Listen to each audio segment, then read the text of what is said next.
सत श्री अकाल। टीवी 84 देख रहे सारे दर्शकों का स्वागत है। मैं हरप्रीत कौर ते बुलेटिन की शुरुआत करते हैं हेडलाइंस के नाल। सिख कतलेआम के दोषी सज्जन कुमार नूं एक होर झटका। दिल्ली हाईकोर्ट ने आत्म समर्पण लई होर समा देण तों कीता इनकार। करतारपुर साहिब लांघे बदले भारत नाल जमीन वटाउण दी पेशकश नूं पाकिस्तान ने ठुकराया। पाकिस्तान ने कहा सिख संगत दीआं भावनावां कारण लांघा खोलिया, ना कि किसी सियासी मकसद कारण। सुखबीर बादल दा कैप्टन अमरिंदर सिंह ते वड्डा हमला। कैप्टन नूं वंगारदिआं कहा जां सिखां नूं चुणन जां गांधी परिवार नूं। पंचायती चोणां ने सूबे दी फिजा गरमाई। अकाली दल ने कैप्टन सरकार दे फूके पुतले। चोणां विच धक्केशाही दे लगाए आरोप। ते बादलां दे खासम खास दयाल सिंह कोलियांवाली नूं अदालत ने 2 जनवरी तक जुडिशियल रिमांड ते भेजिआ। आमदन तो वध भ्रिष्टाचार राहीं करोड़ां रुपए बनाउण दे लगे होए ने दोष। ते हुणे खबरां दा विस्तार। दिल्ली हाईकोर्ट ने सिख कतलेआम के दोषी सज्जन कुमार नूं एक होर झटका दिता है। अदालत ने आत्म समर्पण लई होर समा देण तों इनकार कर दिता है। अदालत ने कहा कि होर समा देण दा कोई आधार नजर नहीं आता। साबका कांग्रेसी लीडर सज्जन कुमार ने अपने आत्म समर्पण लई 1 महीने का होर समा लैण लई दिल्ली हाईकोर्ट विच पहुंच कीती सी।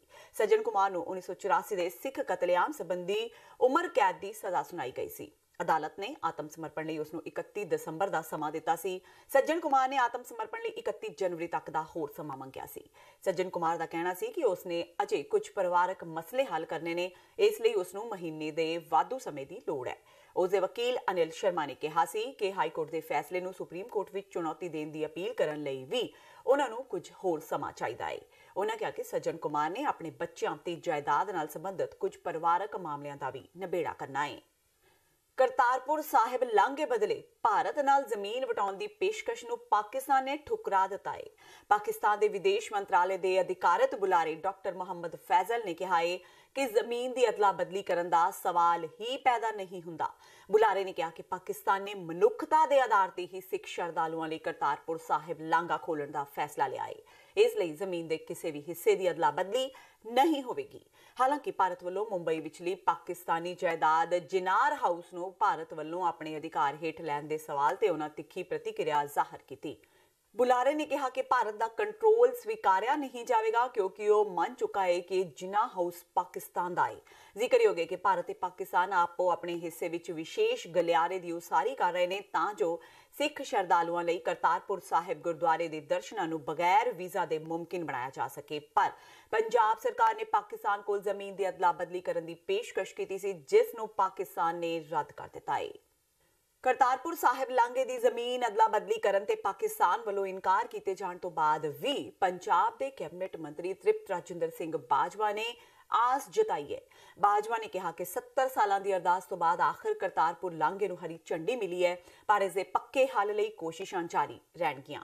उन्होंने कहा कि लांघा खत्म करन ते करतारपुर साहिब गुरुद्वारे नूं पंजाब विच शामिल करन लई उन्हां दीआं कोशिशां जारी रहणगियां। बाजवा ने कहा कि इस तरह के फैसले एक दिन विच नहीं हुंदे, इस दे लई समा लगदा है।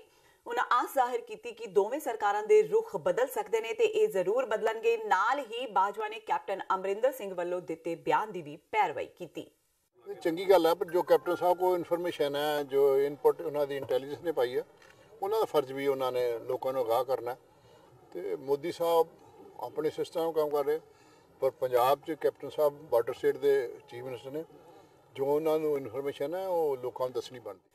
उधर अकाली दल के सीनियर आगू ते श्री आनंदपुर साहिब तो member parliament professor Prem Singh Chandumajra ने गुरुद्वारा श्री करतारपुर साहिब के कोरीडोर नूं लैके कैप्टन अमरिंदर सिंह नूं बयानबाजी तो गुरेज करने लई कहा है। चंदूमाजरा ने कहा कि एक धार्मिक मामला है ते इस नाल हजारां संगतां दीआं भावनावां जुड़ियां होईयां ने, इसलिए इस ते सियासत नहीं की जानी चाहिए। भावें पन्नू साहब ने, भावें कैप्टन अमरिंदर सिंह होरी ने, भावें कोई होर आ, किसी ने भी करतारपुर साहब के लांघे नूं आधार बना के कोई इस तरह के विवाद टकराव जां खिंचाव वाले माहौल नहीं बनाना चाहिए। ये बहुत सारे करोड़ां नानक नाम लेवा की आस्था ते सट बजेगी और लंबे समय तो किते यतन नानक नाम लेवा दीआं अरदासां दी जिहड़ी पूर्ति हुई आ उहनूं ढाह लगेगी। जिहड़ा भी कोई व्यक्ति भावें कैप्टन अमरिंदर सिंह ISI की साजिश कह दिंदे ने इहनूं, भावें पन्नू साहब करतारपुर साहब लांघे नूं आधार बना के इस तरह का विवाद खड़ा कर रहे हैं, किसी ने भी इस तरह का करना उचित नहीं है। बिल्कुल कैप्टन साहब किते ना किते कोई खेड खेड रहे हैं, ਅਦਰਵਾਈਜ਼ ਤਾਂ ਨਹੀਂ ਕਿਸੇ ਨੂੰ ਕੀ ਤਕਲੀਫ ਆ। ਜਿਹੜੇ ਜੋ ਕੁਝ ਪਹਿਲਾਂ ਹੋ ਰਿਹਾ, ਜੇ ਕਰਤਾਰਪੁਰ ਸਾਹਿਬ ਦੇ ਲਾਂਘੇ ਤੋਂ ਬਿਨਾਂ ਵੀ ਕੁਝ ਭੇੜ ਦੀਆਂ ਗੱਲਾਂ, ਗੋਲੀਬਾਰੀ ਦੀਆਂ ਗੱਲਾਂ ਜਾਂ ਸਮਗਲੀ ਦੀਆਂ ਗੱਲਾਂ ਕਰਤਾਰਪੁਰ ਸਾਹਿਬ ਦੇ ਲਾਂਘੇ ਤੋਂ ਬਿਨਾਂ ਵੀ ਹੁੰਦੀਆਂ ਰਹੀਆਂ ਨੇ, ਉਹਦੇ ਲਈ ਕੌਣ ਜ਼ਿੰਮੇਵਾਰ ਆ? ਕਰਤਾਰਪੁਰ ਸਾਹਿਬ ਦੇ ਲਾਂਘੇ ਨੂੰ ਆਧਾਰ ਬਣਾ ਕੇ ਕਦੇ ISI ਦੀ ਸਾਜ਼ਿਸ਼ ਕਦੇ ਕੁਝ ਦੱਸਣਾ ਇਹ ਕਿਸੇ ਤਰ੍ਹਾਂ ਵੀ ਜਾਇਜ਼ ਨਹੀਂ। ਮੈਂ ਸਮਝਦਾ ਉਹਦੇ ਵਿੱਚ ਰੁਕਾਵਟ ਖੜੀ ਕਰਨ ਵਾਲੀ ਗੱਲ ਆ। ਕੈਪਟਨ ਅਮਰਿੰਦਰ ਸਿੰਘ ਸਿੱਖਾਂ ਜਾਂ ਗਾਂਧੀ ਪਰਿਵਾਰ ਵਿੱਚੋਂ ਕਿਸੇ ਇੱਕ ਨੂੰ ਚੁਣ ਲੈਣ, ਇਹ ਕਹਿਣਾ ਹੈ ਸ਼੍ਰੋਮਣੀ ਅਕਾਲੀ ਦਲ ਦੇ ਪ੍ਰਧਾਨ ਸੁਖਬੀਰ ਬਾਦਲ ਦਾ। ਸੁਖਬੀਰ ਬਾਦਲ ਸੂਬੇ ਦੇ ਮਾਲਵਾ ਖੇਤਰ ਦੇ ਵੱਖ-ਵੱਖ ਜ਼ਿਲ੍ਹਿਆਂ ਵਿੱਚ ਆਪਣੇ ਵਰਕਰਾਂ ਨਾਲ ਮੀਟਿੰਗਾਂ ਕਰ ਰਹੇ ਨੇ। ਅੱਜ ਫਿਰੋਜ਼ਪੁਰ ਵਿੱਚ ਆਪਣੇ ਵਰਕਰਾਂ ਨਾਲ ਮੀਟਿੰਗ ਕਰਨ ਪੁੱਜੇ ਸੁਖਬੀਰ ਬਾਦਲ ਨੇ ਕਿਹਾ ਕਿ ਕੈਪਟਨ ਗਾਂਧੀ ਪਰਿਵਾਰ ਜਾਂ ਸਿੱਖ ਕੌਮ ਵਿੱਚੋਂ ਕਿਸੇ ਇੱਕ ਨੂੰ ਚੁਣ ਲਵੇ। ਨਾਲ ਹੀ ਸੁਖਬੀਰ ਬਾਦਲ ਨੇ ਕਿਹਾ ਕਿ ਪੰਜਾਬ ਵਿੱਚ ਚੋਣ ਕਮਿਸ਼ਨ ਨੂੰ ਅਸਤੀਫਾ ਦੇ ਦੇਣਾ ਚਾਹੀਦਾ ਹੈ ਕਿਉਂਕਿ ਪੰਜਾਬ ਵਿੱਚ ਕੈਪਟਨ ਦੇ ਵਿਧਾਇਕ ਮਨ ਮਰਜ਼ੀ ਕਰ ਰਹੇ ਨੇ। ਕੈਪਟਨ ਅਮਰਿੰਦਰ ਸਿੰਘ ਕਹਿ ਰਿਹਾ ਹੈ ਕਿ 84 ਦੇ ਕਤਲੇਆਮ ਕਾਂਗਰਸ ਨੇ ਨਹੀਂ ਕੀਤਾ, ਚਲੋ ਸੱਜਣ ਨੇ ਕਰ ਲਿਆ। ਮੈਂ ਕੈਪਟਨ ਅਮਰਿੰਦਰ ਸਿੰਘ ਨੂੰ ਪੁੱਛਣਾ ਚਾਹੁੰਦਾ ਹਾਂ, ਜਦੋਂ ਕਾਂਗਰਸ ਛੱਡੀ ਸੀ 84 ਦੇ ਬਾਅਦ, ਉਦੋਂ ਕਾਂਗਰਸ ਕਿਉਂ ਛੱਡੀ ਸੀ? ਉਦੋਂ ਤਾਂ ਗਾਂਧੀ ਪਰਿਵਾਰ ਨੂੰ ਖਿਲਾਫ ਬੋਲ ਕੇ ਕਿਹਨੇ ਟੈਂਕਾਂ ਤੋਪਾਂ ਨੇ ਦਰਬਾਰ ਸਾਹਿਬ ਤੇ ਹਮਲਾ ਕੀਤਾ, 84 ਦੇ ਕਤਲੇਆਮ ਕੀਤਾ ਹੈ, ਉਹ ਛੱਡ ਕੇ ਤਾਂ ਉਹਨਾਂ ਨੇ ਕਾਂਗਰਸ ਛੱਡੀ। ਹੁਣ ਕਿਉਂਕਿ ਉਹਨਾਂ ਨੂੰ ਮੁੱਖ ਮੰਤਰੀ ਬਣਾਤਾ ਹੈ, ਤੁਸੀਂ ਹੁਣ ਆਪਣੀ ਕੌਮ ਦੇ ਪਿੱਠ ਤੇ ਛੁਰਾ ਮਾਰ ਰਹੇ ਹੋ। ਜਿਹੜਾ ਮੁੱਖ ਮੰਤਰੀ ਆਪਣੀ ਕੁਰਸੀ ਸੰਭਾਲਣ ਵਾਸਤੇ ਆਪਣੀ ਕੌਮ ਦੀ ਪਿੱਠ ਤੇ ਛੁਰਾ ਮਾਰ ਸਕਦਾ ਹੈ, ਉਹ ਮੁੱਖ ਮੰਤਰੀ ਆਪਣੇ ਸੂਬੇ ਦੀ ਰਖਵਾਲੀ ਨਹੀਂ ਕਰ ਸਕਦਾ। ਇਹਦਾ ਮਤਲਬ ਹੈ ਗਾਂਧੀ ਪਰਿਵਾਰ ਜੇ ਉਹਨੂੰ ਕਹੂਗਾ ਚੁੱਪ ਹੋ ਜਾਏ ਜਾਂ ਚੁੱਪ ਹੋ ਜਾਊਗਾ, ਗਾਂਧੀ ਪਰਿਵਾਰ ਕਹੂਗਾ ਬੋਲੇ ਤੇ ਬੋਲੂਗਾ। ਸੋ ਪੰਜਾਬ ਨੂੰ ਇਹ ਜਿਹਾ ਮੁੱਖ ਮੰਤਰੀ ਦੀ ਲੋੜ ਨਹੀਂ। ਮੈਂ ਉਹ ਕਹਿਣਾ ਕੈਪਟਨ ਅਮਰਿੰਦਰ ਸਿੰਘ ਨੂੰ ਸ਼ਰਮ ਹੋਣੀ ਚਾਹੀਦੀ ਹੈ। ਕੈਪਟਨ ਸਾਹਿਬ ਚੁਣ ਲਓ, ਇੱਕ ਪਾਸੇ ਸਿੱਖ ਕੌਮ ਹੈ, ਇੱਕ ਪਾਸੇ ਗਾਂਧੀ ਪਰਿਵਾਰ ਹੈ, ਕਿਹਦੇ ਨਾਲ ਜਾਣਾ? ਲੋਕ ਸਭਾ ਚੋਣਾਂ ਵਿੱਚ ਸੁਖਬੀਰ ਬਾਦਲ ਵੱਲੋਂ ਫਿਰੋਜ਼ਪੁਰ ਲੋਕ ਸਭਾ ਸੀਟ ਤੋਂ ਚੋਣ ਲੜਨ ਦੇ ਦਿੱਤੇ ਇਸ਼ਾਰੇ ਤੇ ਬੋਲਦਿਆਂ ਵਿਰੋਧੀ ਧਿਰ ਦੇ ਆਗੂ ਹਰਪਾਲ ਸਿੰਘ ਚੀਮਾ ਨੇ ਕਿਹਾ ਕਿ ਸੁਖਬੀਰ ਬਾਦਲ ਪੰਜਾਬ ਵਿੱਚ ਜਿੱਥੋਂ ਉਹਨਾਂ ਦਾ ਮਨ ਕਰਦਾ ਹੈ ਚੋਣ ਲੜ ਲੈਣ, ਪਰ ਲੋਕ ਉਹਨਾਂ ਨੂੰ ਮੂੰਹ ਨਹੀਂ ਲਗਾਉਣਗੇ। ਚੀਮਾ ਨੇ ਕਿਹਾ ਕਿ ਬਾਦਲ ਪਰਿਵਾਰ ਨੂੰ ਚੋਣ ਲੜਨ ਲਈ ਕੋਈ ਉਮੀਦਵਾਰ ਨਹੀਂ ਮਿਲ ਰਿਹਾ, ਇਸੇ ਲਈ ਉਹਨਾਂ ਦਾ ਆਪਣਾ ਹੀ ਪੂਰਾ ਪਰਿਵਾਰ ਚੋਣ ਲੜਨ ਲਈ ਮਜਬੂਰ ਹੈ। ਚੀਮਾ ਅੱਜ ਸੰਗਰੂਰ ਵਿੱਚ ਪੱਤਰਕਾਰਾਂ ਨਾਲ ਰੂਬਰੂ ਹੋ ਰਹੇ ਸਨ। ਪੰਜਾਬ ਤੇ ਹਰਿਆਣਾ ਹਾਈਕੋਰਟ ਨੇ ਬੇਅਦਬੀਆਂ ਤੇ ਗੋਲੀ ਕਾਂਡਾਂ ਦੀ ਜਾਂਚ ਕਰ ਚੁੱਕੇ ਜਸਟਿਸ ਰਣਜੀਤ ਸਿੰਘ ਕਮਿਸ਼ਨ ਦੀ ਰਿਪੋਰਟ ਦੀ ਮਾਨਤਾ ਤੇ ਆਪਣਾ ਫੈਸਲਾ ਰਾਖਵਾਂ ਰੱਖ ਲਿਆ ਹੈ। ਦਰਅਸਲ ਜਸਟਿਸ ਰਣਜੀਤ ਸਿੰਘ ਕਮਿਸ਼ਨ ਦੀ ਰਿਪੋਰਟ ਨੂੰ ਖਾਰਜ ਕਰਨ ਦੀ ਮੰਗ ਕਰਦਿਆਂ ਸਾਬਕਾ SSP ਚਰਨਜੀਤ ਸ਼ਰਮਾ ਤੇ ਹੋਰਾਂ ਦੀ ਪਟੀਸ਼ਨ ਤੇ ਹਾਈਕੋਰਟ ਨੇ ਫੈਸਲਾ ਕਰ ਲਿਆ ਹੈ, ਪਰ ਅਜੇ ਇਸ ਨੂੰ ਸੁਣਾਇਆ ਨਹੀਂ ਗਿਆ। ਪਟੀਸ਼ਨਰਾਂ ਨੇ ਕਿਹਾ ਸੀ ਕਿ ਕਮਿਸ਼ਨ ਨੇ ਸਰਕਾਰ ਕੋਲ ਸਿੱਧੇ ਤੌਰ ਤੇ ਉਹਨਾਂ ਵਿਰੁੱਧ ਕਾਰਵਾਈ ਕਰਨ ਦੀ ਮੰਗ ਕੀਤੀ ਸੀ, ਪਰ ਅਜਿਹੀ ਸਿਫਾਰਿਸ਼ ਨਹੀਂ ਕੀਤੀ ਜਾ ਸਕਦੀ, ਲਿਹਾਜ਼ਾ ਕਮਿਸ਼ਨ ਦੀ ਰਿਪੋਰਟ ਨੂੰ ਰੱਦ ਕੀਤਾ ਜਾਣਾ ਚਾਹੀਦਾ ਹੈ। ਉਹਨਾਂ ਦਾਅਵਾ ਕੀਤਾ ਕਿ ਇਸ ਰਿਪੋਰਟ ਦੇ ਆਧਾਰ ਤੇ ਪਟੀਸ਼ਨਰਾਂ ਵਿਰੁੱਧ ਦਰਜ FIR ਤੇ ਵੀ ਉਹਨਾਂ ਖਿਲਾਫ ਕਾਰਵਾਈ ਨਹੀਂ ਕੀਤੀ ਜਾਣੀ ਚਾਹੀਦੀ। ਪਟੀਸ਼ਨਰਾਂ ਨੇ ਇਹ ਵੀ ਕਿਹਾ ਸੀ ਕਿ ਇੱਕ ਕਮਿਸ਼ਨ ਬਣ ਚੁੱਕਾ ਹੋਵੇ ਤਾਂ ਦੂਜਾ ਕਮਿਸ਼ਨ ਨਹੀਂ ਬਣਾਇਆ ਜਾ ਸਕਦਾ। ਹੁਣ ਵੇਲਾ ਹੋ ਗਿਆ ਬ੍ਰੇਕ ਦਾ, ਬਾਕੀ ਦੀਆਂ ਖਬਰਾਂ ਇਸ ਬ੍ਰੇਕ ਤੋਂ ਬਾਅਦ।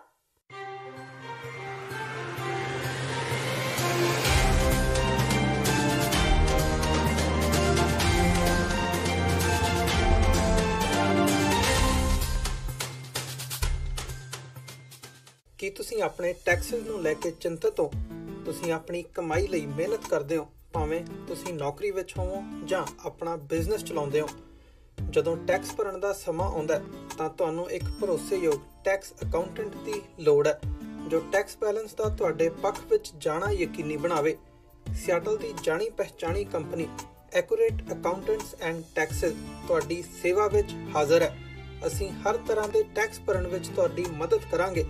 ਟੈਕਸ ਸੰਬੰਧੀ ਕਿਸੇ ਵੀ ਤਰ੍ਹਾਂ ਦੇ ਸਵਾਲ ਲਈ ਅੱਜ ਹੀ ਸਾਡੇ ਤੱਕ ਪਹੁੰਚ ਕਰੋ। Accurate accountants and Texas.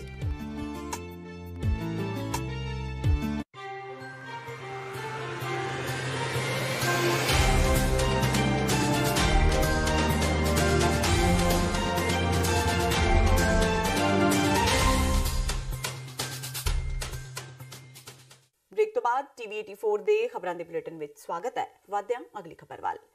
ਸੂਬਾ ਚੋਣ ਕਮਿਸ਼ਨਰ ਵੱਲੋਂ ਪੰਚਾਇਤੀ ਚੋਣਾਂ ਦੀ ਪ੍ਰਕਿਰਿਆ ਦੌਰਾਨ ਆਪਣੀ ਡਿਊਟੀ ਵਿੱਚ ਕੋਤਾਹੀ ਵਰਤਣ ਵਾਲੇ 3 ਅਧਿਕਾਰੀਆਂ ਨੂੰ ਸਸਪੈਂਡ ਕਰ ਦਿੱਤਾ ਗਿਆ ਹੈ। ਇਸ ਸੰਬੰਧੀ ਅੱਜ ਕੀਤੀ ਗਈ ਪ੍ਰੈਸ ਕਾਨਫਰੰਸ ਦੌਰਾਨ ਸੂਬਾ ਚੋਣ ਕਮਿਸ਼ਨਰ ਪਰਨੀਤ ਸਿੰਘ ਨੇ ਦੱਸਿਆ ਕਿ ਪੰਚਾਇਤੀ ਚੋਣਾਂ ਸੰਬੰਧੀ ਲਗਾਈਆਂ ਗਈਆਂ ਅਧਿਕਾਰੀਆਂ ਦੀਆਂ ਡਿਊਟੀਆਂ ਦੌਰਾਨ ਡਿਊਟੀ ਤੋਂ ਗੈਰ ਹਾਜ਼ਰ ਰਹਿਣ ਦੇ ਦੋਸ਼ ਵਿੱਚ ਐਸਡੀਓ ਗਿੱਦੜਬਾਹਾ ਨੂੰ ਮੁਅੱਤਲ ਕਰ ਦਿੱਤਾ ਗਿਆ ਹੈ। ਇਸੇ ਤਰ੍ਹਾਂ ਮਿਲੀਆਂ ਸ਼ਿਕਾਇਤਾਂ ਦੇ ਆਧਾਰ ਤੇ ਬੀਡੀਪੀਓ ਮੂਨਕ ਤੇ ਹੁਸ਼ਿਆਰਪੁਰ ਇੱਕ ਨੂੰ ਵੀ ਮੁਅੱਤਲ ਕਰ ਦਿੱਤਾ ਗਿਆ ਹੈ। ਉਨ੍ਹਾਂ ਦੱਸਿਆ ਕਿ ਸੂਬੇ ਅੰਦਰ ਚੋਣ ਅਮਨ ਅਮਾਨ ਤੇ ਪਾਰਦਰਸ਼ੀ ਢੰਗ ਨਾਲ ਸੰਪੰਨ ਕਰਾਉਣ ਲਈ ਚੋਣ ਕਮਿਸ਼ਨ ਵਚਨਬੱਧ ਹੈ। ਉਧਰ ਕੈਪਟਨ ਸਰਕਾਰ ਤੇ ਧੱਕੇਸ਼ਾਹੀਆਂ ਦਾ ਦੋਸ਼ ਲਗਾਉਂਦਿਆਂ ਅੱਜ ਅਕਾਲੀ ਦਲ ਨੇ ਸੂਬੇ ਭਰ ਵਿੱਚ ਕੈਪਟਨ ਸਰਕਾਰ ਦੇ ਪੁਤਲੇ ਫੂਕੇ। ਪੰਜਾਬ ਵਿੱਚ ਹੋਣ ਜਾ ਰਹੀਆਂ ਪੰਚਾਇਤੀ ਚੋਣਾਂ ਵਿੱਚ ਕਾਂਗਰਸੀਆਂ ਵੱਲੋਂ ਕੀਤੀ ਜਾ ਰਹੀ ਕਥਿਤ ਧੱਕੇਸ਼ਾਹੀ ਦਾ ਸੇਕ ਪੂਰੇ ਪੰਜਾਬ ਵਿੱਚ ਲੱਗ ਰਿਹਾ ਹੈ। ਹਲਕਾ ਨਾਭਾ ਅਧੀਨ ਪੈਂਦੇ ਪਿੰਡਾਂ ਦੇ ਅਕਾਲੀ ਦਲ ਨਾਲ ਸੰਬੰਧਿਤ ਸਰਪੰਚੀ ਦਾਅਵੇਦਾਰਾਂ ਦੇ ਨਾਮਜ਼ਦਗੀ ਪੱਤਰ ਰੱਦ ਕਰਨ ਦੇ ਵਿਰੋਧ ਵਿੱਚ ਅੱਜ ਸਾਬਕਾ ਮੰਤਰੀ ਸੁਰਜੀਤ ਸਿੰਘ ਰਖੜਾ ਦੀ ਅਗਵਾਈ ਹੇਠ ਰੋਸ ਧਰਨਾ ਦਿੱਤਾ ਗਿਆ, ਜਿਸ ਵਿੱਚ ਵੱਡੀ ਗਿਣਤੀ ਵਿੱਚ ਅਕਾਲੀ ਦਲ ਦੇ ਆਗੂ ਤੇ ਵਰਕਰ ਸਰਕਾਰ ਵਿਰੁੱਧ ਨਾਅਰੇਬਾਜ਼ੀ ਕਰ ਰਹੇ ਸਨ। ਲੋਕਾਂ ਨੂੰ ਕਿਉਂ ਆਉਣਾ ਪਿਆ? ਅੱਜ ਇਲੈਕਸ਼ਨ ਦੇ ਦਿਨ ਨੇ, ਲੋਕਾਂ ਨੂੰ ਜਾ ਕੇ ਇਲੈਕਸ਼ਨ ਲੜਨੀ ਚਾਹੀਦੀ ਹੈ। ਲੋਕ ਇੱਥੇ ਧਰਨੇ ਤੇ ਕਿਉਂ ਬੈਠੇ ਨੇ? ਲੋਕਾਂ ਨੂੰ ਕਾਗਜ਼ ਪਹਿਲਾਂ ਭਰਨੀ ਨਹੀਂ ਦਿੱਤੇ ਹਨ, ਫਿਰ ਜਿਹੜੇ ਭਰੇ ਉਹ ਕੈਂਸਲ ਕਰਤੇ। ਜਿੱਥੇ ਵੱਡੀਆਂ ਜ਼ਮੀਨਾਂ ਸੀ, ਜਿੱਥੇ ਵੱਡੇ ਪਿੰਡ ਸੀ, ਉਹ ਸਾਰਿਆਂ ਦੇ ਇਹਨਾਂ ਨੇ ਕਾਗਜ਼ ਕੈਂਸਲ ਕਰਕੇ ਲੋਕਾਂ ਨੂੰ ਇੱਥੇ ਬਿਠਾਤਾ। ਸੋ ਇੱਥੋਂ ਪਤਾ ਲੱਗਦਾ ਹੈ ਕਿ ਸਰਕਾਰ ਦੀ ਕਾਰਗੁਜ਼ਾਰੀ ਕਿੱਦਾਂ ਦੀ ਹੈ। ਤੁਸੀਂ ਦੱਸੋ ਵੀ ਜੇ ਇੱਕ ਪਿੰਡ ਦੇ ਵਿੱਚ 4 ਲੋਕਾਂ ਨੇ ਕਾਗਜ਼ ਭਰੇ ਹੋਣ, 4 ਦੇ 4 ਕੈਂਸਲ ਹੋ ਗਏ ਕਿ 4 ਦੇ 4 ਨੇ ਗਲਤ ਭਰੇ ਨੇ? ਅਸੀਂ ਪਹਿਲਾਂ ਇਹਨਾਂ ਨੂੰ ਵਾਰਨਿੰਗ ਦਿੱਤੀ ਸੀ ਕਿ ਸਾਨੂੰ ਪਤਾ ਹੈ ਕਿ ਤੁਸੀਂ ਕਾਗਜ਼ ਕੈਂਸਲ ਕਰੋਗੇ। ਸਾਨੂੰ ਡੀਸੀ ਸਾਹਿਬ ਨੇ, ਐਸਡੀਐਮ ਸਾਹਿਬ ਨੇ ਵਿਸ਼ਵਾਸ ਦਿਵਾਇਆ ਸੀ ਕਿ ਕੋਈ ਜਾਗਤੀ ਨਹੀਂ ਹੁੰਦੀ, ਅਸੀਂ ਸਾਰਾ ਕੁਝ ਠੀਕ ਕਰਾਂਗੇ, ਮੈਰਿਟ ਦੇ ਉੱਤੇ ਕੰਮ ਕਰਾਂਗੇ। ਅਸੀਂ ਇਹਨਾਂ ਤੇ ਵਿਸ਼ਵਾਸ ਕਰਕੇ ਇਹਨਾਂ ਨੇ ਕੱਲ ਲਿਸਟਾਂ ਲਾਉਣੀਆਂ ਸੀ, ਕੱਲ ਲਿਸਟਾਂ ਲਾਈਆਂ, ਸਾਰੀ ਰਾਤ ਬੈਠ ਕੇ ਕਿ ਕਿਹੜੇ ਤੇ ਕੀ ਐਲੀਗੇਸ਼ਨ ਲਾਈਏ, ਕਿਵੇਂ ਕੈਂਸਲ ਕਰੀਏ। ਇਹਨਾਂ ਨੂੰ ਕੋਈ ਜਗ੍ਹਾ ਨਹੀਂ ਸੀ ਲੱਭ ਰਹੀ ਕਿ ਕਾਗਜ਼ ਕੈਂਸਲ ਕਿਵੇਂ ਕਰੀਏ। ਸੋ ਸਾਰੀ ਰਾਤ ਲਾ ਕੇ ਹੁਣ ਕੀ 11 ਵੱਜ ਗਏ, 11 ਵਜੇ ਤੱਕ ਵੀ ਇਹਨਾਂ ਤੋਂ ਲਿਸਟਾਂ ਨਹੀਂ ਲੱਗੀਆਂ ਹਨ। ਇਹਦਾ ਕੀ ਕਾਰਨ ਹੈ? ਅਸੀਂ ਸ਼੍ਰੋਮਣੀ ਅਕਾਲੀ ਦਲ ਦੇ ਵਰਕਰਾਂ ਦੇ ਨਾਲ ਖੜੇ ਹਾਂ। ਸਾਧ ਸੁਖਬੀਰ ਸਿੰਘ ਬਾਦਲ ਪ੍ਰਧਾਨ ਸ਼੍ਰੋਮਣੀ ਅਕਾਲੀ ਦਲ ਨੂੰ ਵੀ ਇੱਥੇ ਆਉਣਾ ਪਿਆ, ਉਹ ਵੀ ਆਊਗਾ। ਪਟਿਆਲਾ ਦੇ ਹਲਕਾ ਸਨੌਰ ਦੇ ਬਲਾਕ ਪੁਨਰਹੇੜੀ ਦੇ 50 ਦੇ ਕਰੀਬ ਪਿੰਡਾਂ ਦੇ ਉਮੀਦਵਾਰਾਂ ਦੇ ਕਾਗਜ਼ਾਤ ਰੱਦ ਹੋਣ ਤੋਂ ਬਾਅਦ ਪੰਚਾਇਤੀ ਚੋਣਾਂ ਨੂੰ ਲੈ ਕੇ ਸਿਆਸੀ ਮਾਹੌਲ ਪੂਰੀ ਤਰ੍ਹਾਂ ਗਰਮਾ ਚੁੱਕਾ ਹੈ। ਅਕਾਲੀ ਦਲ ਵੱਲੋਂ ਪਹਿਲਾਂ ਹੀ ਇਹ ਚੋਣਾਂ ਸ਼ਹੀਦੀ ਜੋੜ ਮੇਲੇ ਦੇ ਨਜ਼ਦੀਕ ਕਰਾਉਣ ਦੀ ਨਿਖੇਧੀ ਕੀਤੀ ਜਾ ਰਹੀ ਹੈ ਤੇ ਹੁਣ ਅਕਾਲੀ ਦਲ ਵੱਲੋਂ ਇਹਨਾਂ ਚੋਣਾਂ ਵਿੱਚ ਕਾਂਗਰਸ ਸਰਕਾਰ ਵਿਰੁੱਧ ਧੱਕੇਸ਼ਾਹੀ ਦੇ ਦੋਸ਼ ਲਗਾਏ ਜਾ ਰਹੇ ਨੇ। ਹਲਕਾ ਸਨੌਰ ਦੇ ਵਿਧਾਇਕ ਹਰਿੰਦਰਪਾਲ ਚੰਦੂ ਮਾਜਰਾ ਨੇ ਪੱਤਰਕਾਰਾਂ ਨਾਲ ਗੱਲਬਾਤ ਕਰਦਿਆਂ ਕਿਹਾ ਕਿ ਕਾਂਗਰਸ ਸਰਕਾਰ ਲੋਕਤੰਤਰ ਦਾ ਘਾਣ ਕਰਨ ਤੇ ਉਤਰ ਆਈ ਹੈ ਤੇ ਕਾਂਗਰਸ ਦੀ ਬੌਖਲਾਹਟ ਸਾਫ਼ ਤੌਰ ਤੇ ਇਹਨਾਂ ਚੋਣਾਂ ਵਿੱਚ ਦੇਖੀ ਜਾ ਸਕਦੀ ਹੈ ਤੇ ਪੁਨਰਹੇੜੀ ਬਲਾਕ ਦੇ 50 ਦੇ ਕਰੀਬ ਉਮੀਦਵਾਰਾਂ ਦੇ ਕਾਗਜ਼ ਰੱਦ ਕੀਤੇ ਗਏ ਨੇ, ਜਿਸ ਦਾ ਉਹ ਵਿਰੋਧ ਕਰਦੇ ਨੇ। ਉਹਨਾਂ ਕਿਹਾ ਕਿ ਚੋਣਾਂ ਵਿੱਚ ਲੋਕ ਕਾਂਗਰਸ ਦੀ ਧੱਕੇਸ਼ਾਹੀ ਦਾ ਬਦਲਾ ਜ਼ਰੂਰ ਲੈਣਗੇ। ਨਾਲ ਹੀ ਉਹਨਾਂ ਕਿਹਾ ਕਿ ਸਰਕਾਰ ਆਪਣੀ ਮਨਮਰਜ਼ੀ ਤੇ ਉਤਰ ਆਈ ਹੈ। ਸੋ ਮੈਂ ਅੱਜ ਵੀ ਪ੍ਰਸ਼ਾਸਨ ਨੂੰ ਚੇਤਾਵਨੀ ਦਿੰਦਾ, ਡਿਪਟੀ ਕਮਿਸ਼ਨਰ ਸਾਹਿਬ ਦੇ ਜਰੀਏ ਪੰਜਾਬ ਸਰਕਾਰ ਨੂੰ ਚੇਤਾਵਨੀ ਦਿੰਦਾ ਕਿ ਤੁਸੀਂ ਜਿਹੜੇ ਰੱਦ ਹੋਏ ਨੇ ਕਾਗਜ਼ ਠੀਕ ਕੀਤੇ ਜਾਣ ਫੌਰੀ ਤੌਰ ਦੇ ਉੱਤੇ। ਲੋਕਾਂ ਨੂੰ ਚੋਣ ਦੇ ਵਿੱਚ ਪਾਰਟਿਸਿਪੇਟ ਕਰਨ ਦਾ ਹੱਕ ਆ। ਹੁਣ ਮੈਂਬਰ ਸਮੇਤ ਸਾਰੇ ਸਰਪੰਚਾਂ ਦੇ ਕਾਗਜ਼ ਐਡੇ ਵੱਡੇ ਪੱਧਰ ਤੇ ਰੱਦ ਕੀਤੇ। ਤੁਸੀਂ ਦੇਖੋ ਤਾਂ ਸਹੀ, ਪੁਨਰਹੇੜੀ ਬਲਾਕ 'ਚ ਇਹਨਾਂ ਨੂੰ ਪੁੱਛੋ ਤਾਂ ਸਹੀ ਵੀ ਕਿੰਨੇ ਲੋਕਾਂ ਦੇ ਕਾਗਜ਼ ਸਹੀ ਪਾਏ ਗਏ ਨੇ। ਸਾਰੇ ਰੱਦ ਕਰਤੇ। ਸਨੌਰ ਬਲਾਕ ਦੇ ਵਿੱਚ ਰਾਤ ਤੱਕ ਲਿਸਟਾਂ ਨਹੀਂ ਲਾ ਰਹੇ ਸੀ। ਕੁਦਰਤੀ ਮੈਂ ਮੌਕੇ ਤੇ ਜਦੋਂ ਪਹੁੰਚਿਆ ਤੇ ਫਿਰ ਮੌਕੇ ਤੇ ਇਹਨਾਂ ਨੂੰ ਲਿਸਟਾਂ ਲਾਉਣੀਆਂ ਪਈਆਂ। ਸੋ ਇਹ ਜੇ ਮੈਨੂੰ ਤਾਂ ਬਾਕੀ ਪੰਜਾਬ ਦਾ ਹਾਲ ਤੁਸੀਂ ਤੁਹਾਡੇ ਸਾਹਮਣੇ ਆ ਵੀ ਕੀ ਹੋਊਗਾ ਜੇ ਇਸ ਹਲਕੇ ਦਾ, ਇਸ ਜ਼ਿਲ੍ਹੇ ਦਾ ਹਾਲ ਇਹ ਆ ਤਾਂ ਬਾਕੀ ਪੰਜਾਬ ਦਾ ਕੀ ਹਾਲ ਹੋਊਗਾ। ਲੋਕਾਂ ਦੇ ਘਰਾਂ ਦੇ ਵਿੱਚ ਪੁਲਿਸ ਦੀ ਸ਼ਹਿ ਦੇ ਉੱਤੇ ਗੁੰਡੇ ਵੜ ਰਹੇ ਨੇ, ਉਹਨਾਂ ਦੇ ਘਰਾਂ ਦੇ ਉੱਤੇ ਅਟੈਕ ਕਰ ਰਹੇ ਨੇ, ਪਰ ਪ੍ਰਸ਼ਾਸਨ ਦੇ ਕੋਲੇ ਜਾਈਦਾ, ਪ੍ਰਸ਼ਾਸਨ ਦੇ ਸੀਨੀਅਰ ਅਧਿਕਾਰੀ ਕਹਿੰਦੇ ਨੇ ਵੀ ਅਸੀਂ ਮਜਬੂਰ ਆ। ਕਿੱਥੋਂ ਮਜਬੂਰ ਆ? ਫਿਰ ਉਹਨਾਂ ਮੈਂ ਸਮਝਦਾ ਇਹ ਦਫ਼ਤਰਾਂ ਦਾ, ਇਹਨਾਂ ਸਕੱਤਰੇਤਾਂ ਦਾ ਫਾਇਦਾ ਕੀ? ਇੰਨੀਆਂ ਵੱਡੀਆਂ ਤਨਖਾਹਾਂ ਇਹ ਲੋਕ ਲੈਂਦੇ ਨੇ, ਇਹਨਾਂ ਦਾ ਫਾਇਦਾ ਕੀ ਜੇ ਮਜਬੂਰ ਹੀ ਨੇ? ਨਾ ਮਜਬੂਰ ਪ੍ਰਸ਼ਾਸਨ ਤੇ ਨਾ ਮਜਬੂਰ ਸਰਕਾਰ ਮੈਂ ਸਮਝਦਾ ਲੋਕਾਂ ਦਾ ਕੋਈ ਭਲਾ ਕਰ ਸਕਦੀ ਆ। ਇਹ ਪੰਚਾਇਤੀ ਰਾਜ ਇੰਸਟੀਟਿਊਸ਼ਨ, ਮੇਰੀ ਬੇਨਤੀ ਆ ਇੱਕ ਵਾਰੀ ਫੇਰ ਪ੍ਰਸ਼ਾਸਨ ਨੂੰ ਤੇ ਪੰਜਾਬ ਸਰਕਾਰ ਨੂੰ, ਬੜੀਆਂ ਚੋਣਾਂ ਆਉਣੀਆਂ, ਪਾਰਲੀਮੈਂਟ ਦੀਆਂ ਚੋਣਾਂ, ਐਮਐਲਏ ਦੀਆਂ ਚੋਣਾਂ, ਐਮਸੀ ਦੀਆਂ ਚੋਣਾਂ, ਜ਼ਿਲ੍ਹਾ ਪ੍ਰੀਸ਼ਦ ਦੀਆਂ ਚੋਣਾਂ, ਤੁਸੀਂ ਜੀ ਸਦਕੇ ਲੜੋ। ਘੱਟੋ ਘੱਟ ਇਹ ਚੋਣ ਤਾਂ ਪਿੰਡਾਂ ਦੇ ਲੋਕਾਂ ਨੂੰ ਕਰ ਲੈਣ ਦਿਓ। ਭ੍ਰਿਸ਼ਟਾਚਾਰ ਦੇ ਦੋਸ਼ਾਂ ਵਿੱਚ ਘਿਰੇ ਬਾਦਲ ਪਰਿਵਾਰ ਦੇ ਖਾਸਮ ਖਾਸ ਤੇ ਸੀਨੀਅਰ ਅਕਾਲੀ ਲੀਡਰ ਦਿਆਲ ਸਿੰਘ ਕੋਲਿਆਂਵਾਲੀ ਨੂੰ ਅਦਾਲਤ ਨੇ 2 ਜਨਵਰੀ ਤੱਕ ਜੁਡੀਸ਼ੀਅਲ ਰਿਮਾਂਡ ਤੇ ਭੇਜ ਦਿੱਤਾ ਹੈ। ਇਸ ਤੋਂ ਪਹਿਲਾਂ ਕੋਲਿਆਂਵਾਲੀ ਪੁਲਿਸ ਰਿਮਾਂਡ ਤੇ ਚੱਲ ਰਹੇ ਸਨ। ਕੋਲਿਆਂਵਾਲੀ ਨੇ ਸੁਪਰੀਮ ਕੋਰਟ ਦੇ ਹੁਕਮਾਂ ਤੋਂ ਬਾਅਦ ਬੀਤੇ ਦਿਨੀ ਮੋਹਾਲੀ ਦੀ ਅਦਾਲਤ ਵਿੱਚ ਆਤਮ ਸਮਰਪਣ ਕਰ ਦਿੱਤਾ ਸੀ, ਜਿਸ ਤੋਂ ਬਾਅਦ ਮੋਹਾਲੀ ਦੀ ਅਦਾਲਤ ਵੱਲੋਂ ਪਹਿਲਾਂ ਉਹਨਾਂ ਨੂੰ 3 ਤੇ ਫਿਰ 1 ਦਿਨ ਦੇ ਪੁਲਿਸ ਰਿਮਾਂਡ ਤੇ ਭੇਜਿਆ ਗਿਆ ਸੀ। ਰਿਮਾਂਡ ਖਤਮ ਹੋਣ ਤੋਂ ਬਾਅਦ ਪੁਲਿਸ ਵੱਲੋਂ ਸ਼ੁੱਕਰਵਾਰ ਨੂੰ ਮੁੜ ਕੋਲਿਆਂਵਾਲੀ ਨੂੰ ਅਦਾਲਤ ਵਿੱਚ ਪੇਸ਼ ਕੀਤਾ ਗਿਆ, ਜਿੱਥੋਂ ਅਦਾਲਤ ਨੇ ਉਹਨਾਂ ਨੂੰ 2 ਜਨਵਰੀ ਤੱਕ ਜੁਡੀਸ਼ੀਅਲ ਰਿਮਾਂਡ ਤੇ ਭੇਜ ਦਿੱਤਾ ਹੈ। ਜ਼ਿਲ੍ਹਾ ਬਰਨਾਲਾ ਦੇ ਪਿੰਡ ਫਰਵਾਹੀ ਦੇ ਸਾਬਕਾ ਅਕਾਲੀ ਸਰਪੰਚ ਗੁਰਤੇਜ ਸਿੰਘ ਨੇ ਪੰਚਾਇਤੀ ਚੋਣਾਂ ਵਿੱਚ ਉਸ ਨੂੰ ਕਾਗਜ਼ ਨਾ ਦਾਖਲ ਕਰਨ ਦੇਣ ਸੰਬੰਧੀ ਬਰਨਾਲਾ ਪੁਲਿਸ ਉੱਤੇ ਦੋਸ਼ ਲਗਾਏ ਨੇ। ਸਾਬਕਾ ਸਰਪੰਚ ਨੇ ਕਿਹਾ ਕਿ ਬਰਨਾਲਾ ਪੁਲਿਸ ਦੇ 2 ਅਧਿਕਾਰੀ ਉਸ ਨੂੰ ਕਾਂਗਰਸੀ ਨੇਤਾ ਦੀ ਸ਼ਹਿ ਉੱਤੇ ਸਰਪੰਚੀ ਦੇ ਕਾਗਜ਼ ਦਾਖਲ ਨਹੀਂ ਕਰਨ ਦੇ ਰਹੇ, ਜਿਸ ਦੇ ਬਾਅਦ ਉਸਨੇ ਪੁਲਿਸ ਦੇ ਦਬਾਅ ਵਿੱਚ ਆਪਣੇ ਸਰਪੰਚ ਦੇ ਕਾਗਜ਼ ਨਹੀਂ ਭਰੇ ਤੇ ਉਸਨੇ ਆਪਣੇ ਭਤੀਜੇ ਦੇ ਨਾਮਜ਼ਦਗੀ ਫਾਰਮ ਭਰ ਦਿੱਤੇ ਸਨ। ਗੁਰਤੇਜ ਸਿੰਘ ਮੁਤਾਬਕ ਬਰਨਾਲਾ ਪੁਲਿਸ ਦੇ ਇੱਕ ਡੀਐਸਪੀ ਤੇ ਇੱਕ ਐਸਐਚਓ ਉਸ ਨੂੰ ਪੰਚਾਇਤੀ ਚੋਣਾਂ ਤੱਕ ਪਿੰਡੋਂ ਬਾਹਰ ਰਹਿਣ ਲਈ ਕਹਿ ਰਹੇ ਨੇ। ਉਸਨੇ ਕਿਹਾ ਕਿ ਇਹ ਸਭ ਕੁਝ ਫਰਵਾਹੀ ਤੋਂ ਹੀ ਚੋਣ ਲੜ ਰਹੇ ਕਾਂਗਰਸੀ ਨੇਤਾ ਦੇ ਕਹਿਣ ਤੇ ਪੁਲਿਸ ਕਰ ਰਹੀ ਹੈ। ਇਸ ਸੰਬੰਧੀ ਸ਼੍ਰੋਮਣੀ ਅਕਾਲੀ ਦਲ ਨੇ ਕਾਂਗਰਸ ਸਰਕਾਰ ਤੇ ਪੰਚਾਇਤੀ ਚੋਣਾਂ ਵਿੱਚ ਧੱਕੇਸ਼ਾਹੀ ਦੇ ਆਰੋਪ ਲਗਾਏ ਤੇ ਕਿਹਾ ਕਿ ਆਏ ਦਿਨ ਕੋਈ ਨਾ ਕੋਈ ਘਟਨਾ ਵਾਪਰ ਰਹੀ ਹੈ। ਇਸ ਮਾਮਲੇ ਸੰਬੰਧੀ ਬਰਨਾਲਾ ਪੁਲਿਸ ਅਧਿਕਾਰੀਆਂ ਦਾ ਕਹਿਣਾ ਹੈ ਕਿ ਗੁਰਤੇਜ ਸਿੰਘ ਖਿਲਾਫ ਪਹਿਲਾਂ ਵੀ ਮੁਕੱਦਮਾ ਦਰਜ ਹੈ ਤੇ ਉਸ ਦੇ ਖਿਲਾਫ ਅੱਜ ਵੀ ਇੱਕ ਮੁਕੱਦਮਾ ਦਰਜ ਕੀਤਾ ਗਿਆ ਹੈ। ਜਦੋਂ ਉਹਨਾਂ ਨੂੰ ਬਰਨਾਲਾ ਪੁਲਿਸ ਦੇ 2 ਪੁਲਿਸ ਅਧਿਕਾਰੀਆਂ ਤੇ ਗੁਰਤੇਜ ਸਿੰਘ ਦੁਆਰਾ ਧਮਕਾਉਣ ਦੇ ਇਲਜ਼ਾਮਾਂ ਸੰਬੰਧੀ ਪੁੱਛਿਆ ਗਿਆ ਤਾਂ ਇਸ ਗੱਲ ਨੂੰ ਉਹਨਾਂ ਸਿਰੇ ਤੋਂ ਨਕਾਰ ਦਿੱਤਾ। ਮੈਂ ਜੀ ਇਹ ਜਿਹੜਾ ਜਾਨੀ ਕਿ ਮੈਨੂੰ ਸਾਰੇ ਪਿੰਡ ਨੇ ਆ ਕੇ ਜੀ ਮੇਰੇ ਫਾਰਮ ਹਾਊਸ ਤੇ ਆ ਕੇ ਖੜਾ ਕਰਿਆ ਸੀ ਜੀ। 250-300 ਬੁੜੀ ਸੀ ਬੰਦਾ ਸੀ, ਜਾਨੀ ਕਿ ਉਹਦੇ ਵਿੱਚ ਜਾਨੀ ਕਿ ਵੀ ਮੈਂ ਖੜਾ ਕਰਤਾ ਮੈਨੂੰ ਜੀ। ਜਦੋਂ ਮੈਂ ਖੜਾ ਹੋ ਗਿਆ ਜੀ ਉਸ ਤੋਂ ਬਾਅਦ ਸਾਰਾ ਮੇਰੇ ਤੇ ਪ੍ਰੈਸ਼ਰ ਪੁਲਿਸ ਦਾ ਪੈਣਾ ਸ਼ੁਰੂ ਹੋ ਗਿਆ ਜੀ। ਮੈਨੂੰ ਇਹ ਚੱਕ ਲਿਆ ਜੀ, ਚੱਕ ਕੇ ਲਿਆ ਕੇ ਮੈਨੂੰ 10 ਵਜੇ ਮੇਰੇ ਬੰਦੇ ਲੈ ਕੇ ਗਏ ਨੇ ਐਸਐਚਓ ਨੂੰ ਵੀ ਅਸੀਂ ਇੱਕ ਫੈਸਲਾ ਕਰ ਲਾਂਗੇ। ਮੈਨੂੰ ਇਹ ਕਹਿੰਦੇ ਜਾਂ ਤਾਂ ਪਰਚਾ ਕਰਾ ਲੈ ਜਾਂ ਤੂੰ ਬਹਿ ਜਾ। ਮੈਂ ਚਲੋ ਮੇਰੇ ਪਿੰਡ ਦੇ ਸਾਰੇ ਬੰਦੇ ਇਕੱਠੇ ਹੋਏ ਦੂਜੇ ਦਿਨ ਤੜਕੇ, ਉਹਦੇ 'ਚ ਸਾਰਿਆਂ ਦਾ ਇਹ ਫੈਸਲਾ ਹੋ ਗਿਆ ਵੀ ਯਾਰ ਤੂੰ ਬਹਿ ਜਾ, ਵੀ ਨੁਕਸਾਨ ਹੋ ਜੂ ਤੇਰਾ, ਵੀ ਸਰਕਾਰ ਤੁਹਾਡੇ ਆਪਣੇ ਐਂਟੀ ਹੈ ਵੀ ਇਹ ਰਹਿਣ ਦਿਓ। ਇਹ ਜੀ ਜਦੋਂ ਫਿਰ ਇਹ ਗੱਲ ਹੋ ਗਈ ਮੈਂ ਬਹਿ ਗਿਆ। ਉਸ ਤੋਂ ਬਾਅਦ ਵੀ ਹੁਣ ਤੱਕ ਮੈਨੂੰ ਜਾਨੀ ਕਿ ਕਿਤੇ ਕਿਤੇ ਚੱਕ ਲੈਂਦੇ ਨੇ, ਕਿਤੇ ਕਿਤੇ ਕਿਤੇ ਸੈਲਰ 'ਚ ਰੱਖਦੇ ਨੇ, ਕਿਤੇ ਕਿਤੇ ਰੱਖਦੇ ਨੇ। ਕੌਣ ਲੈ ਕੇ ਜਾਂਦਾ ਔਰ ਕੌਣ ਧਮਕੀ? ਪੁਲਿਸ ਜੀ। ਜਦੋਂ ਮੈਨੂੰ ਕੁਲਦੀਪ ਸਿੰਘ ਜਦੋਂ ਇਹ ਮੀਤੇ ਦੇ ਕਹਿਣ ਤੇ ਹੋ ਰਿਹਾ ਜੀ ਸਰ, ਮਲਕੀਤ ਮੀਤਾ ਜੀ ਕਾਂਗਰਸ ਦਾ ਕੈਂਡੀਡੇਟ ਹੈ, ਉਹ ਮੈਨੂੰ ਚੱਕਦਾ ਇਹ ਗਾਂ ਕਹਿੰਦੇ ਸਾਨੂੰ ਤਾਂ ਤੋਂ ਪ੍ਰੈਸ਼ਰ ਹੈ ਸਰਕਾਰ ਦਾ। ਆਪਣੇ ਲਈ ਰਿਕਾਰਡਿੰਗਾਂ ਮੀਨ ਇਹਨਾਂ ਦੀ ਇਹ ਜੀ ਗੱਲ ਨਹੀਂ ਜਿਹਦੇ ਕਹਿ ਰਹੇ ਨੇ ਵੀ ਯਾਰ ਅਸੀਂ ਕਰੀਏ ਕਿ ਸਾਡਾ ਤਾਂ ਤੋਂ ਡੰਗਾ ਚੜਿਆ ਹੋਇਆ ਹੈਗਾ ਵੀ ਇਹ ਸਰਕਾਰ ਦਾ ਸਰਾਸਰ ਧੱਕਾ ਹੈਗਾ। ਮੇਰੀ ਇਹ ਸਰਕਾਰ ਅੱਗੇ ਰਿਕੁਐਸਟ ਹੈ ਵੀ ਇੰਨਾ ਧੱਕਾ ਨਾ ਕਰੋ, ਵੋਟਾਂ ਪਾਓ ਜੇ ਸਰਪੰਚ ਹੈ ਜਾਂ ਉਹੀ ਪੱਕਾ ਕਰ ਦਿਓ ਵੀ ਮੀਤਾ ਸਰਪੰਚ ਹੈ। ਦੇਖੋ ਇਹੋ ਜੀ ਗੱਲ ਮੇਰੇ ਨੋਟਿਸ ਨਹੀਂ ਹੈਗੀ, ਪਰ ਜਿਸ ਤਰ੍ਹਾਂ ਕਿ ਇਲੈਕਸ਼ਨ ਕੋ ਜਿਹੜਾ ਪ੍ਰੋਸੈਸ ਚੱਲ ਰਿਹਾ ਹੈ ਔਰ ਇਲੈਕਸ਼ਨ ਦੇ ਦੌਰਾਨ ਅਸੀਂ ਜਿਸ ਤਰ੍ਹਾਂ ਹਥਿਆਰ ਜਮ੍ਹਾਂ ਕਰਦੇ ਹਾਂ, ਇਸ ਤਰ੍ਹਾਂ ਅਸੀਂ ਜਿਹੜੇ ਕੋਈ ਸ਼ਰਾਰਤੀ ਅਨਸਰ ਜਿਨ੍ਹਾਂ ਦੁਆਰਾ ਵੋਟਾਂ ਦੇ ਵਿੱਚ ਕੋਈ ਸ਼ਰਾਰਤ ਕਰਨ ਦਾ ਦਿਸ਼ਾ ਹੁੰਦਾ ਉਹਨਾਂ ਦਾ ਪ੍ਰੀਵੈਂਟਿਵ ਐਕਸ਼ਨ ਅਸੀਂ ਲੈਂਦੇ ਹਾਂ। ਸੋ ਮੇਰੀ ਜਿੱਥੇ ਤੱਕ ਨੌਲੇਜ ਹੈ ਅਸੀਂ 750 ਦਾ ਕੈਲੰਡਰ ਉਹਦਾ ਐਸਡੀਐਮ ਸਾਹਿਬ ਦੀ ਕੋਰਟ 'ਚ ਦਿੱਤਾ ਹੋਇਆ ਤੇ ਉਹਦੇ ਸੰਬੰਧ 'ਚ ਉਹਦੀ ਜਿਹੜੀ ਹੈਗੀ ਉਹ ਪੇਸ਼ੀ ਹੋਏਗੀ। ਉਸ ਤੋਂ ਜਿਹੜਾ ਹੈਗਾ ਉਸ ਕਰਕੇ ਉਹ ਐਲੀਗੇਸ਼ਨ ਲਗਾ ਰਿਹਾ ਹੋਏਗਾ। ਅਜਿਹੀ ਗੱਲ ਕੋਈ ਮੇਰੇ ਨਜ਼ਰ 'ਚ ਨਹੀਂ ਹੈਗੀ। ਤਰਨਤਾਰਨ ਦੀ ਇੱਕ ਮਹਿਲਾ ਨੇ ਆਪਣੇ ਆਪ ਨੂੰ ਪੰਜਾਬ ਪ੍ਰਦੇਸ਼ ਕਾਂਗਰਸ ਕਮੇਟੀ ਦਾ ਸਕੱਤਰ ਕਹਾਉਣ ਵਾਲੇ ਇੱਕ ਵਿਅਕਤੀ ਤੇ ਉਸ ਦੇ ਘਰ ਜ਼ਬਰਦਸਤੀ ਵੜ ਕੇ ਮਾਰਕੁੱਟ ਕਰਨ ਤੇ ਮਾਨਸਿਕ ਤੌਰ ਤੇ ਪਰੇਸ਼ਾਨ ਕਰਨ ਦਾ ਇਲਜ਼ਾਮ ਲਗਾਇਆ ਹੈ।